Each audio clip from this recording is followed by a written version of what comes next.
ইব্রাহিম শুনে রেখে দাও, তোমার আল্লাহ জিন্দাও করতে পারে, মৃত্যুও দিতে পারে, কিন্তু মনে রাখো আমি বাদশাহ ইবনে নমরুদ বলে যাই, আমিও জিন্দা করতে পারি, আমিও মৃত্যু দিতে পারি।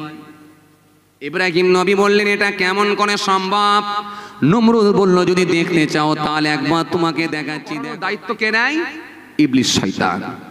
ইবলিস বলছে আমি তোমার কাজকে সফল করব, তুমি চিন্তিত হইও না, উপরে উঠবে তো, চলো ব্যবস্থা আমি করে দিচ্ছি। যাব কি করে? ইবলিস এসে পরামর্শ দিতে লাগলো, কুরসি নিয়ে আসুন, চেয়ার, শুকুন নিয়ে আসুন, শুকুনের সঙ্গে কুরসি বেঁধে দেন, বেঁধে দিয়ে এক টুকরা গোস্তের টুকরা বা মাংসের টুকরা ওপর দিকে ঝুলিয়ে দেন। এই শুকুনের দৃষ্টি যদি ওপর দিকে যায় আপনাকে ওপরে উড়িয়ে নিয়ে যাবে, শুকুনের দৃষ্টি যদি নিচের দিকে যায় আপনাকে নিচে নামিয়ে নিয়ে আসবে। সুতরাং আপনি যেভাবে চাইবেন সেভাবে যেতে পারবেন, খালি শুকুনকে আপনি এসে বাঁধুন। নমরুদ বলল একেবারে কোনো সমস্যা নেই, টাকা পয়সার অভাব নেই, 1700 বছর আল্লাহ বাঁচিয়ে রেখেছিল, সে মৃত্যু বলে কিছু জিনিস জানতোই না। সে লোক বলল দাঁড়াও, তাই করি। কুরসি নিয়ে এসে শুকুন দিয়ে বেঁধে দিল, দিয়ে ওপরে উড়ে চলে গেল, আরো দূর আরো দূর আরো দূর, অনেক দূর যাওয়ার পরে পৃথিবীর জমিনে কোনো ঘর বাড়ি জমি জায়গা কিচ্ছু আর দেখতে পেল না। তখন ভাবলো এখান থেকে মনে হয় আর আসমান খুব বেশি দূরও না, মানে এখান থেকে তীর মারলে ওখানে লেগে যাবে। কিছু বুঝতে পারছেন? কাকে লাগবে? আল্লাহকে। নাউযুবিল্লাহ মিন যালিক, আল্লাহকে মেরে দেবো, এখান থেকে তীর মারলে লেগে যাবে। অথচ সে জানে না এই প্রথম আসমান থেকে, এই প্রথম জমিন থেকে আসমানের দূরত্ব হলো 500 বছরের পথ। এই দ্বিতীয় আসমান, এই প্রথম আসমান থেকে দ্বিতীয় আসমান 500 বছর লাগে। এই দ্বিতীয় আসমান থেকে তৃতীয় আসমান 500 বছরের পথ। এই তৃতীয় আসমান থেকে চতুর্থ আসমান 500 বছর। এরপরে 7টা আসমান আছে। আমার আল্লাহ পাক রব্বুল আলামিন সিদরাতুল মুনতাহা বানিয়েছেন, আমার আল্লাহ আরশ বানিয়েছেন। এ জানেই না যে কোথায় আমার আল্লাহ, কোন জায়গায় থাকবে, কে আমার আল্লাহ, সেসব খবরও জানাই না। ও ভাবছে মাল্লি লেগে যাবে বলে যখন পৃথিবীর ঘর বাড়ি কিছু দেখতে পেল না, তীর ছোড়ার প্রস্তুতি নিল। তীর যখন ছুড়ে দিল, ওই তীরটা যখন চলে গেল, আল্লাহ রাব্বুল আলামিন বলেন জিবরাইল একটু মাছের রক্ত লাগিয়ে ছুড়ে দাও। যখন ছুড়ে দেওয়া হলো তখন ওই রক্ত লাগা তীরকে দেখে সে আনন্দিত হলো, হয়ে বলল দাঁড়াও, মেরে দিয়েছি। সোজা এসে ইব্রাহিম নবী বলে এ ইব্রাহিম, তোমার আল্লাহ আল্লাহ করছিলে না, আল্লাহকে মেরেই দিয়েছি। ইব্রাহিম বলে তুই বড্ড বাড়াবাড়ি করছিস, বাড়াবাড়ি করলেও একটা সীমা থাকা উচিত, আমার আল্লাহ নারাজ হয়ে গেলে সব ধ্বংস করে দেবে কিন্তু। আর আল্লাহ রাব্বুল আলামিন এই কথাটাই কিন্তু কোরআনের মধ্যে জানালেন। এই যে ইব্রাহিম নবীর সঙ্গে বারবার যে তর্ক হলো, এই কথাটাই কিন্তু আল্লাহ কোরআনের মধ্যে বলেন, কি বলেন? আলাম তারা, আপনি কি দেখেছেন? ইলাল্লাযী, হাবিব আপনি কি দেখেছেন, আপনি কি জানেন?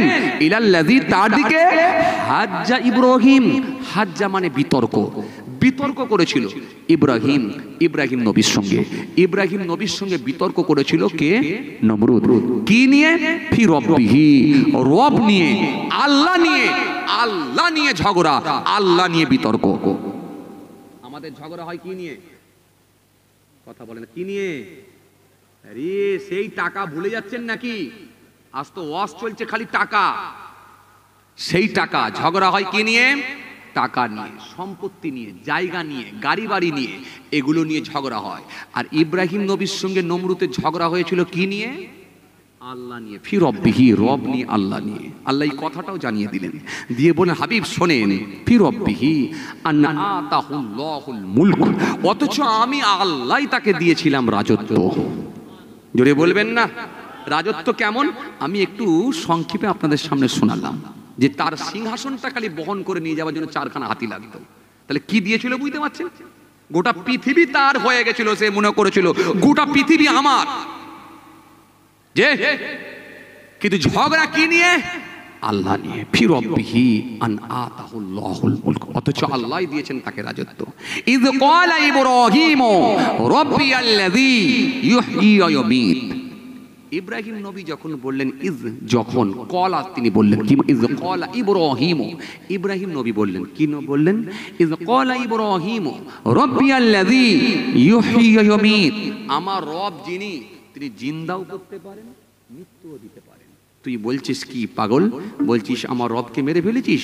আমার রব যিনি, তিনি জানিস কে? তিনি জিন্দাও করতে পারেন এবং মৃত্যুও দিতে পারেন, তিনি হলেন আমার আল্লাহ। নমরুদ সেই সময় বলেছিলাম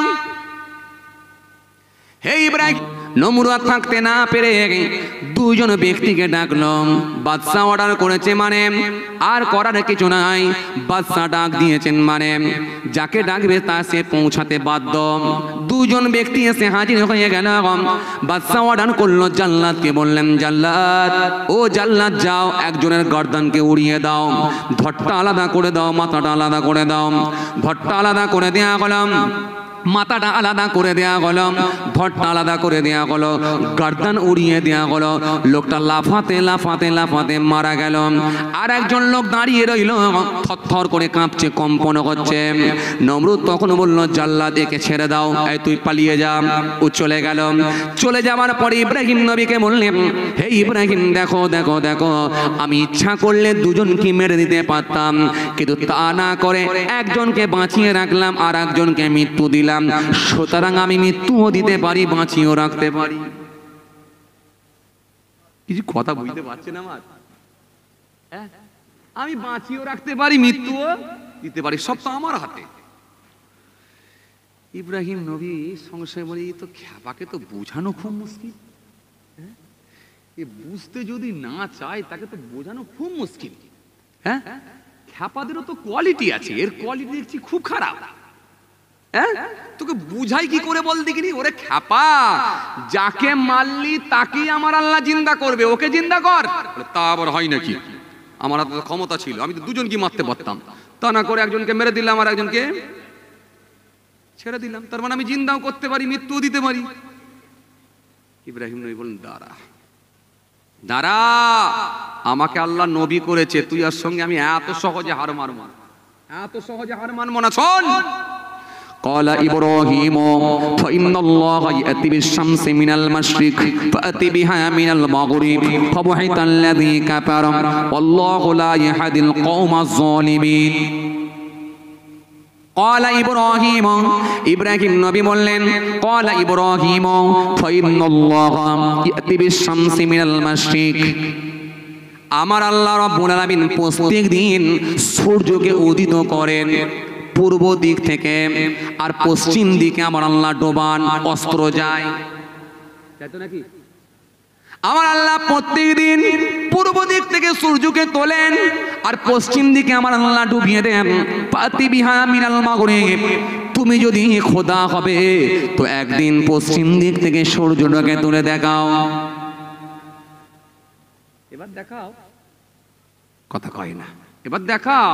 আগেরটা না হলে মেনে নিলাম, ঠিক আছে মেনে নিয়েছি, তো এবার দেখাও আমার আল্লাহ প্রত্যেকদিন পূর্ব দিক থেকে সূর্যকে উদিত করেন, তোলেন, আর পশ্চিম দিকে অস্ত্র যায়, অর্থাৎ পশ্চিম দিকে ডুবে যায়। তো তুমি যদি আল্লাহ হবে একবার দেখাও তো দেখি পশ্চিম দিক থেকে সূর্যটা তোলো।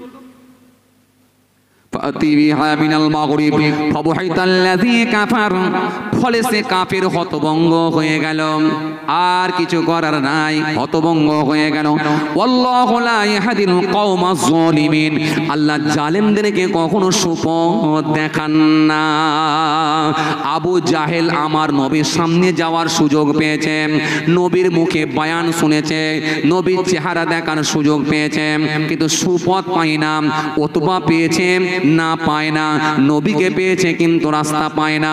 উতবা পায় না, সাইবা পায় না, আবু লাহাব পায় না, আবু জাহেল পায় না। এরা আমার নবীকে দেখার সুযোগ পেয়েছে, নবীর মুখে বসে বসে বয়ান শুনেছে, কিন্তু মেনে নেওয়ার সৌভাগ্য হয় না। এজন্য আমার আল্লাহ বললেন, জালেমদেরকে আমি আল্লাহ সুপথ কখনো দেখাই না।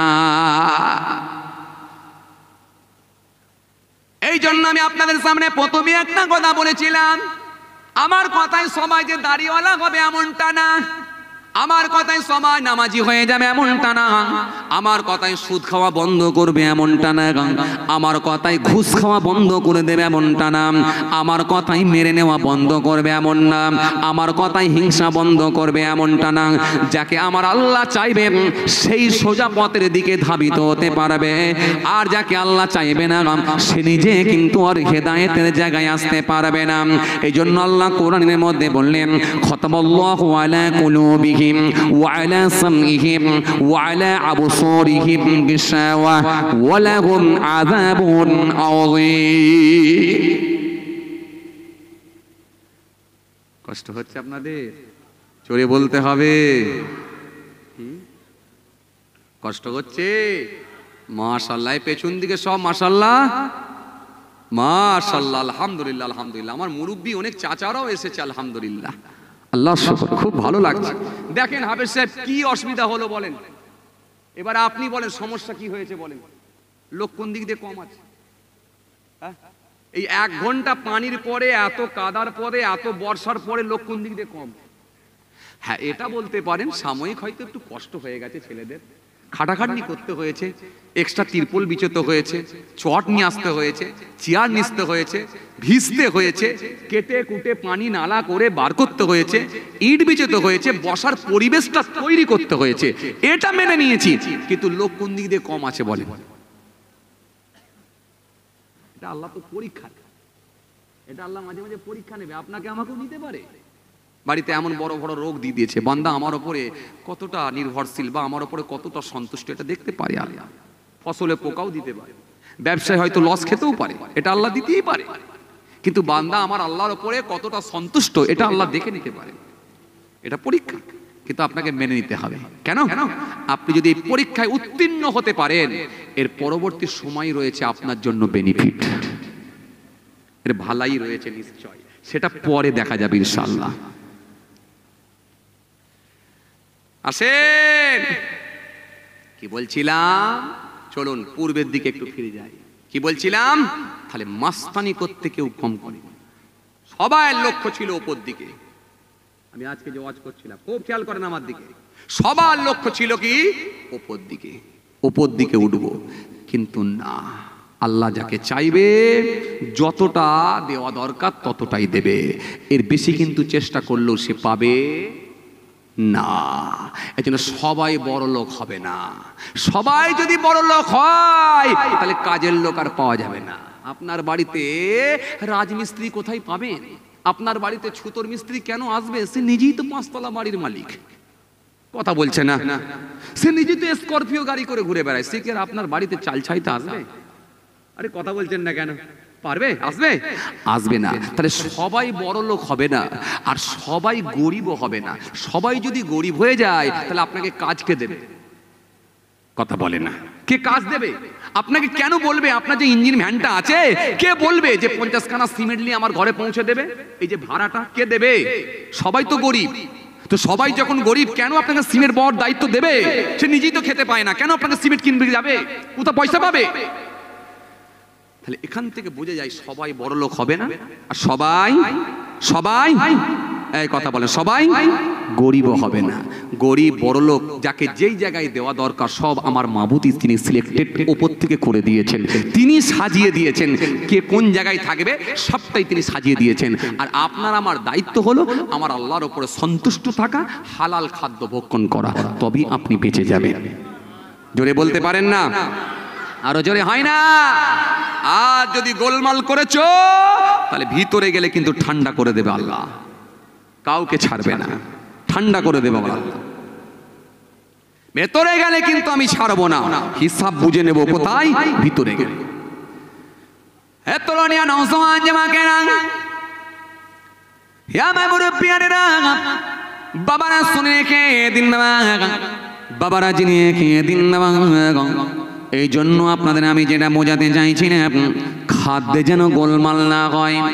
খাবারটা হালাল খাদ্য খান, হালাল ইনকাম করেন, হালাল খাদ্য যদি ভক্ষণ করতে পারেন নিশ্চিতভাবে আমার আল্লাহ আপনার রুজিতে বরকত দিয়ে দেবেন। আরো জোরে বলেন, আরো জোরে বলেন। আর যদি হারামের সঙ্গে যুক্ত হয়ে যান নিশ্চয় এর ফল ভালো হবে না, এই ভুলের মাসুলটা আপনাকে গুনতে হবে। কেননা আমার নবী জানিয়েছেন, সুন্দর করে বলেছেন, লা ইয়াদখুলুল জান্নাতুল হামন নাবাতা মিনাস সাউতি ওয়া কুল্লুল হামিম নাবাতা মিনাস সাউতি কানাতিন নার আওলা বি। আল্লাহ নবী সুন্দর করে বললেন, জেনে শুনে যদি এক জাররা পরিমাণ হারাম খাদ্য ভিতরে ঢুকে যায়, আমি নবী বলছি ওই শরীরটা জান্নাতে যাবে না। এজন্য আপনি মানুষকে ঠকাবেন না, হারাম খাদ্য খাবেন না। বাড়িতে যাদের সুদ ঢুকে আছে সুদের খাতায় আর নাম রাখবেন না, সুদের খাতা থেকে নামগুলোকে ডিলিট করে দেন। বন্ধনের খাতায় যাদের নাম আছে, বন্ধনের খাতায় আর নাম রাখবেন না, বন্ধনের খাতা থেকে নাম ডিলিট করে দেন। মানুষকে আর ঠকাবেন না, মানুষের সঙ্গে আর প্রতারণা করবেন না। একটা হাটেতে গরু নিয়ে গিয়ে 22,000-এর গরুকে 27,000-এ বিক্রি করবেন না, আর মিথ্যা কথার উপরে 26,500 টাকায় কিনেছি বলে চালিয়ে দেবেন না। বেলা 12টার সময় টাটকা মাছের রক্ত নিয়ে পচা মাছের গায়ে লাগিয়ে দিয়ে চড়া দামে যেন বিক্রি করে দেবেন না। কাঁকড়গুলোকে নিয়ে চালের সঙ্গে পাইল করে 20টা টাকা লাভের জন্য যেন হারাম খাদ্য করে খাবেন না। ভালো বেগুনের সঙ্গে কানা বেগুন পাইল করে টাটকা বেগুন বলে চালিয়ে দিয়ে হারাম খাদ্য যেন খেয়ে নেবেন না। বিকেলে চপ সিঙ্গারা সকালবেলা তেলেতে গরম করে রানিং কাস্টমারকে দিয়ে যেন ছেড়ে দেবেন না। পেট্রোলের সঙ্গে কেরোসিন পাইল করে দূরের খরিদ্দার মনে করে মোটর সাইকেলের ট্যাঙ্কে ঢুকিয়ে দিয়ে 20টা টাকার হারাম যেন ইনকাম করতে যাবেন না। ভরসা করুন আল্লাহর ওপরে, চান আল্লাহর কাছে, কেন রুজির মালিক অন্য কেউ নয়, রুজির মালিক হলেন আমার রব্বুল আলামিন আল্লাহ।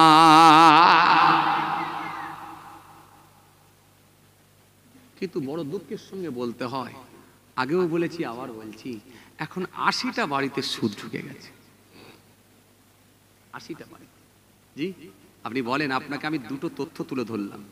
জি এই যে তথ্য তুলে ধরলাম, একটা মুকেশ আম্বানি আর একটা হলো নমরুদ। এই নমরুদ তাকে আল্লাহ যখন শেষে মারলেন, কি দিয়ে মারলেন আপনারা বলেন তো? এটা আপনারা জানেন কি দিয়ে মারলো? কথা কয় না, কি দিয়ে মারলো? এটা আপনারা কিন্তু জানেন কি দিয়ে মারলো?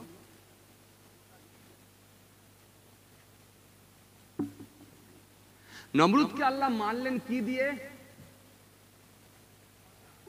হ্যাঁ, তবে এত ভুলে যাচ্ছেন কেন? আচ্ছা, এবার আপনাদের কাছে আমার একটা কোশ্চেন থাকবে। আচ্ছা, আল্লাহ যদি ইচ্ছা করতেন হাতি দিয়ে মারতে পারতেন না? হ্যাঁ না, কিছু বলতে হবে তো। আল্লাহ যদি অর্ডার করতেন হাতি ওকে সুরে করে ধরে আর পেটের উপরে পা দিয়ে ফিনিশ করে দাও, করতেন কি করতেন?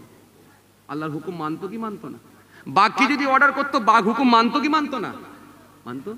আমার মনে হয় এটা আমাদের জন্য আমার আল্লাহ একটা দৃষ্টান্ত স্বরূপ দেখাতে চাইলেন। এই পৃথিবীর মানুষ দেখ, যে আমি আল্লাহকে মারার জন্য ওপরে এসেছিল, তীর ছুঁড়েছিল, এত বড় পালওয়ান, এত বড় মস্তানকে ছোট্ট মশা দিয়ে ফিনিশ করলাম।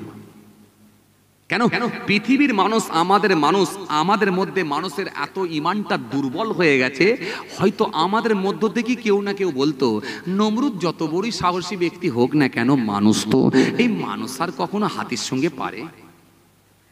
কথা কয় না। কেউ না কেউ বলতো, ইমানটা আমাদের এতটাই দুর্বল হয়ে গেছে, কেউ না কেউ বলতো নমরুদ যত বড়ই সাহসী ব্যক্তি হোক না, যত বড়ই বাদশা হোক না কেন, সে তো মানুষ, তো মানুষ কি আর বাঘের সঙ্গে পারে? ও বাঘ এসে খেয়ে নিয়েছে তো মরবেই। কিন্তু আমার মাবুদ, আমার মনে হয় এটা আমার মাবুদ দেখাতে চাইলেন, এটা আল্লাহু আলাম, তিনি ভালো জানেন। আমার আল্লাহ হয়তো এটা দেখাতে চাইলেন, পৃথিবীর মানুষ দেখ, এত বড় মাস্তান যে আমার জায়গায় নিজেকে খোদা বলে দাবি করলো, এই মাস্তানকে আমি আল্লাহ ছোট্ট একটা মশা দিয়ে ফিনিশ করলাম। জোরে বলতে পারেন না? এটাই হলো আমার ক্ষমতা। ওয়ালাউ ইয়ারাল্লাযিনা যালামু ইয ইয়ারাউনাল আযাব আন্নাল কুওয়াতা লিল্লাহি জামিআ ওয়া আন্নাল্লাহা শাদীদুল আযাব। আসেন, আমি আপনাদেরকে কি বোঝাতে চেয়েছিলাম? হারাম খাদ্য খান না, হারাম খাদ্য খান না। এই হারামে কোনো বরকত নাই। ইয়া আইয়ুহাল্লাযিনা আমানু কুলু মিন তাইয়্যিবাতি মা রাযাকনাকুম। ইয়া আইয়ুহাল্লাযীনা আমানু, হে ঈমানদারগণ, কুলু মিন তাইয়্যিবাতি মা রাযাকনাকুম, কুলু তোমরা খাও, মিন তাইয়্যিবাত মা রাযাকনাকুম, পবিত্র খাবারগুলো যেগুলো আমি তোমাদের জন্য রিজিক হিসাবে দিয়েছি। জোরে বলবেন না? আরো জোরে বলবেন না? আপনি বিজনেস করেন, আপত্তি নেই, কিন্তু আপনি হারাম খাদ্য খেয়ে নেবেন না। মানুষকে ঠকিয়ে ব্যবসা করবেন না। একটা জমিকে 3 বার করে বিক্রি করে দেবেন না। এর কাছ থেকে কিছু বায়না, ওর কাছ থেকে কিছু বায়না নিয়ে সিম কার্ডগুলোকে চেঞ্জ করে দিয়ে আর ঘুরে ঘুরে বেড়াবেন না। লোকের সঙ্গে প্রতারণা করবেন না। আমি মাঝে মাঝে এগুলোকে নিয়ে ভাবি, আল্লাহু আকবার, আল্লাহু আকবার। আমার আল্লাহ যে কোরআনের সংবিধান আইন দিয়েছে, যেটা মানুষের কাছে জ্ঞানের বাইরে। আল্লাহু আকবার। যদি এই সংবিধানটা, এই ল, এই আইন, এই ডিসিপ্লিন, এই কোরআনকে যদি কেউ ঠিকঠাক ভাবে মেনে নিতে পারতো, পৃথিবীর জমিনে কোনো অন্যায় কাজ প্রতিষ্ঠিত হতো না, কোনো নেতা লাগতো না, কোনো পুলিশ প্রশাসনের দরকার হতো না, কোনো ইডি সিবিআই লাগতো না। খালি কোরআনের আইন দিয়ে যদি বিচার করা হতো, পৃথিবীর জমিনে একটা অন্যায় কাজ থাকতো না। জোরে বলবেন না? আমি চিন্তা করি, কেন এর এমন একটা ধর্ম, এর মধ্যে কোনো ভেজাল নাই, কোনো ভেজাল নাই। আপনি দেখুন, যে কাজগুলো করলেই মানুষ অন্যায় পথে অগ্রসর হয়, যে কাজগুলো করলেই মানুষ পৃথিবীর জমিনে অন্যায় কাজের দিকে ধাবিত হয় বা অন্যায় পৃথিবীর জমিনে প্রতিষ্ঠিত হয়, দেখেন সেই কাজগুলোকে কিন্তু ইসলাম নিষেধ করেছে, সেগুলোকে কিন্তু ইসলাম বারণ করেছে। যেমন আল্লাহ রাব্বুল আলামিন একাধিক আয়াত দিয়েছেন, দিয়ে অন্যায় কাজগুলো থেকে বিরত থাকতে বলেছেন। দূরে থাক, দূরে থাক। আপনাদের সামনে আমি কি বলেছিলাম ভাই? তার মধ্যে একটা পয়েন্ট তুলে ধরেছিলাম, হারাম খাদ্য খাবেন না, নামাজ পড়বেন, রোজা রাখবেন, ঈমান বাঁচাবেন। আর কি বলেছিলাম? ছোট কাজ কিছুগুলো সুন্নত করবেন, আর কি হারাম খাদ্যটা খাবেন না। বলেছিলাম না বলিনি? বলেছিলাম না বলিনি? বলেছিলাম। এজন্য অনুরোধ থাকবে আমার, আপনাদের কাছে অনুরোধ থাকবে, যাদের বাড়িতে বন্ধন ঢুকে আছে আর বন্ধন করবেন না। আপনাকে মালিক হচ্ছেন আল্লাহ, তিনি আপনাকে দিয়ে দেবে। আপনি মসজিদে যান, মসজিদে গিয়ে একটু আল্লাহর কাছে দোয়া করেন, কেঁদে কেঁদে বলেন, আল্লাহ আমার একটু টাকার দরকার, আল্লাহ আমার একটা গাড়ির দরকার, আল্লাহ আমার একটা ভালো জামায়ের দরকার, আল্লাহ ছেলেগুলোকে লেখাপড়া করাচ্ছি, আল্লাহ কিছু টাকা পয়সার দরকার। যা কিছু বলবে সব আমার মাবুদকে বলো। জোরে বলতে পারেন না? আরো জোরে বলতে পারেন না? কিন্তু আপনি যদি মনে করেন সুদ খেয়ে বড়লোক হব, এটা আপনার মূর্খমি, বোকামি ছাড়া অন্য কিছু নয়। আপনি কখনো বড়লোক হতে পারবেন না, বড়লোক হতে পারবেন না। আপনাকে এমন একটা রোগ দেবে আল্লাহ, ডাক্তারে খাইয়ে পুরো সাইজ করে দেবে। আল্লাহ ইচ্ছা করলে সব পারে। হাত জোর করে বলছি, সুদ খাবেন না, সুদ খাবেন না, সুদ খাবেন না। হাত জোর করে বলছি, দরকার হলে পায়ে ধরে বলছি, সুদ খাবেন না। কেন? নবী জানিয়েছেন, লাআন রাসূলুল্লাহ সাল্লাল্লাহু আলাইহি ওয়াসাল্লাম আকিলা দিবা ওয়া মাকিলা ওয়া কাতিবা ওয়া শাহিদা ওয়া ক্বালাহুম সাওয়াউন। আল্লাহ নবী বলেন, সুদখোর, সুদদাতা, সুদের সাক্ষী, পাপের ক্ষেত্রে এরা সকলেই সমান। এরা সকলেই সমান, সমান, সমান। সুদের প্রায় 70টার কাছাকাছি পাপ রয়েছে। তার মধ্যে সবথেকে হালকা পাপ, নিম্ন পাপ, ছোট পাপ হলো নিজ মায়ের সঙ্গে ব্যভিচার করলে, জিনা করলে যে পাপ হয়, তার থেকে অধিক, অনেক বেশি গুনাহ হয় জেনে শুনে যদি এক জাররা পরিমাণ সুদ খাওয়া হয়। আপনি কি একবার ভাববেন না এটা কত বড় অপরাধ, কত বড় গুনাহ? একবারও কি ভাববেন না? আপনার কি একটু লজ্জা হবে না? একটা পিপিলিকাকে যদি আমার মাবুদ খাওয়াতে পারে, একটা কাককে যদি আমার মাবুদ খাওয়াতে পারে, একটা মাছকে যদি আমার মাবুদ খাওয়াতে পারে, তো আপনাকে কেন খাওয়াতে পারবে না? এই দায়িত্ব তো তিনি নিয়েছে। আপনাকে তো আমি সব বুঝিয়ে দিলাম যে সবাই বড় লোক হবে না, আর সবাই গরিবও থাকবে না। যার যতটুকু দরকার ততটুকুই কিন্তু আমার মাবুদ ব্যবস্থা করে দেবে। একটু জোরে বলতে পারেন না? একটু জোরে বলতে পারেন না? এর পরেও কি আমাদেরকে সুদ খেতে হবে? এর পরেও কি আমাদেরকে বন্ধন নিতে হবে? এখান থেকে একটু হাত তুলে বলতে পারেন, ইনশাআল্লাহ আর কখনো বন্ধন করব না, সুদ খাবো না। কেউ হাত তুলে বলতে পারবেন? বলছি, হাত তুলে বলতে পারবেন ইনশাআল্লাহ সুদ খাবো না? হাত তুলতে পারবেন? সুদ খাবো না ইনশাআল্লাহ হাত তুলতে পারবেন? দেখা যাক কে হাত তুলতে পারে, দেখা যাক ইনশাআল্লাহ। কার মনে সাহস আছে কে সুদ খাবে আর কে সুদ খাবে না একটু দেখে নেব। কে হাত তুলতে পারে ইনশাআল্লাহ? দেখাও তো, হাত তোলো তো। কে সুদ খাবে দেখা যাক। তাহলে সুদ খাবে একটা, দুটো, তিনটে। আপনারা সুদ খাবেন? চাচা আপনি সুদ খাবেন? তাহলে হাত তোলেন না। হ্যাঁ, আপনাকে নয়, পেছনেরটাকে বলছি। আপনি সুদ খাবেন? আপনিও তো খাবেন। সাদা জামা ভাই আপনিও খাবেন? খাবেন না তো? তাহলে আসেন হাত তোলেন, একটু দেখা যাক। সবাই মিলে হাত তুলি, যারা সুদ খাবেন না হাত তোলেন। তাকবীর দেন, নারায়ে তাকবীর। আরো জোরে দেন, নারায়ে তাকবীর। সবাই মিলে যারা সুদ খাবে না হাত তুলবে, যারা সুদ খাবে তারা হাত নামাবে, আর যারা সুদ খাবে না হাত তুলবে।